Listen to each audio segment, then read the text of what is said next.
Let's get ready for men's 125 kilograms in freestyle. That's 265.5 pounds, and it's Mason Parris against Hayden Zillmer here in the final. Zillmer from Crosby, Minnesota, 31-year-old 2022 World Team member for the United States.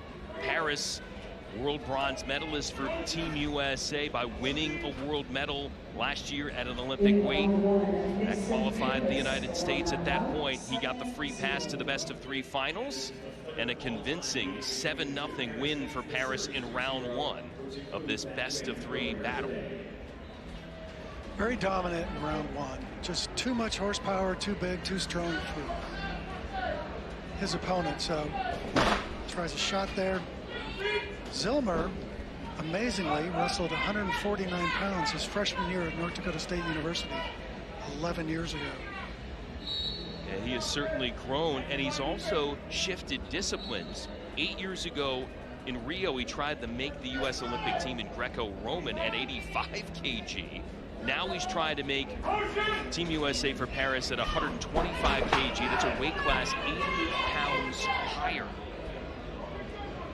Parris settling in here to this weight class.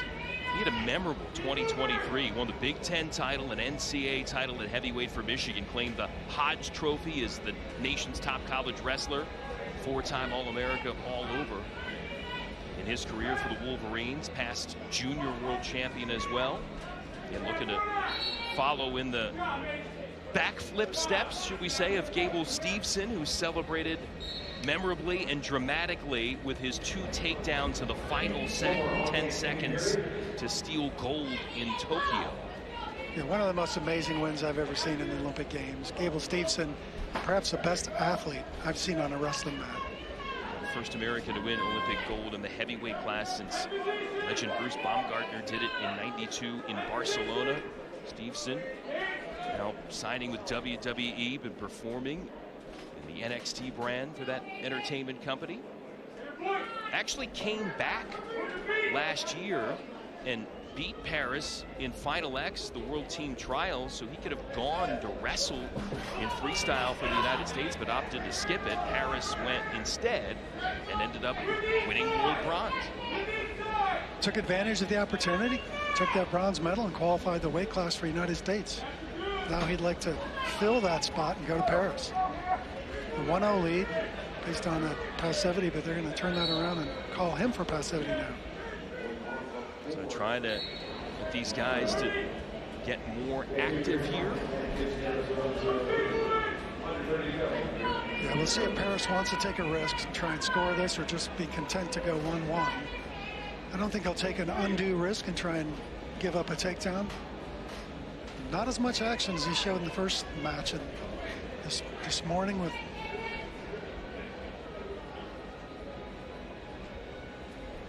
final seconds ticking off here, and Parris gonna walk to the corner with a 1-0 lead, and just that initial passivity call against Zillmer.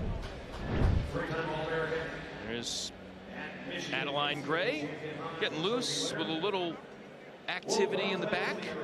Again, Olympic silver medalist from Tokyo, 6-time world champion for the United States, but trailing to Kennedy Blades in her best-of-3 final series.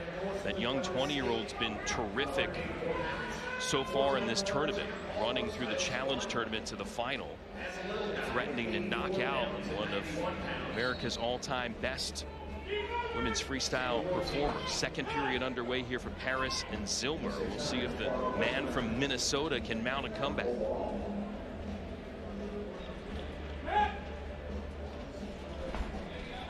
good double leg kick here, pushing through the zone.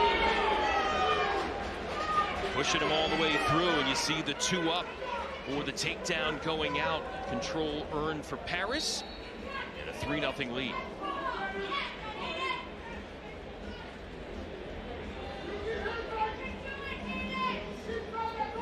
Zillmer really will have to get working here, try and create something. Parris, though, great position, very, very strong wrestler, great hips. Zillmer winning the challenge tournament to get here to the best-of-3 finals, beat a couple of U.S. veterans and Dom Bradley and Nick Wisdowski in the quarterfinals and the semifinals. Trying to see if he can solve Mason Parris here. He had an opportunity there briefly when Parris shot. He had a bit of an angle, but could not capitalize. Headed into this second 3-minute period. Parris still up by 3.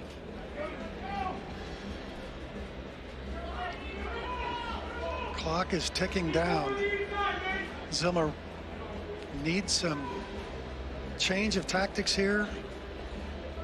He's trying to create a little bit of space and maybe get some angle for a shot, but it's not happening.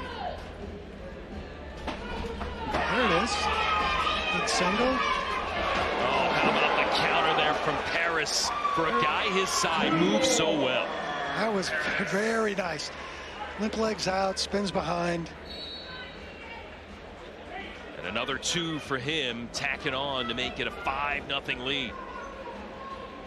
Zillmer wondering at this point what he needs to do. What he needs to do to score. Getting shut out in round 1 of the best-of-3 and still looking for his first point on Parris. There's a double leg try. Anything to get an action started, maybe get on top, maybe try and get a turn. Another shot attempt, and Parris handles that. Grounded, both knees were down, so they're not going to give him a 1 point there. They've got the families here up front. See the Mason Parris supporters there, up close and personal, rooting on their man. And they're less than a minute away from seeing him earn a trip to Parris. 2 more on the takedown for Zillmer, looking to lock this up and get some turns potentially for some exposure points to end it early via technical superiority. If you go up by 10 or more at any point in freestyle wrestling, it's over by 8 at any point in a Greco-Roman match, and you win by technical superiority. Here's the number in freestyle.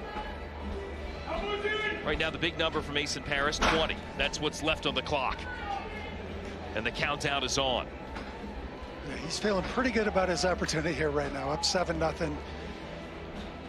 Zillmer unable to get anything going. Oh, great shot there. That's the best shot of the match. And just too late for Hayden Zillmer, and Mason Parris on the podium at the World Championships for the United States last year. He'll have the chance to get on it this year for Team USA as he is off to Parris this summer. Is the appropriately named Mason Parris. That is correct. Public address announcer Jason Bryant nailing it on the head. Parris is going to Parris. Here he drives him through the zone, keeps it going, not content to get 1, but gets his 2. Great turnaround there by Mason Parris for another 2-point takedown.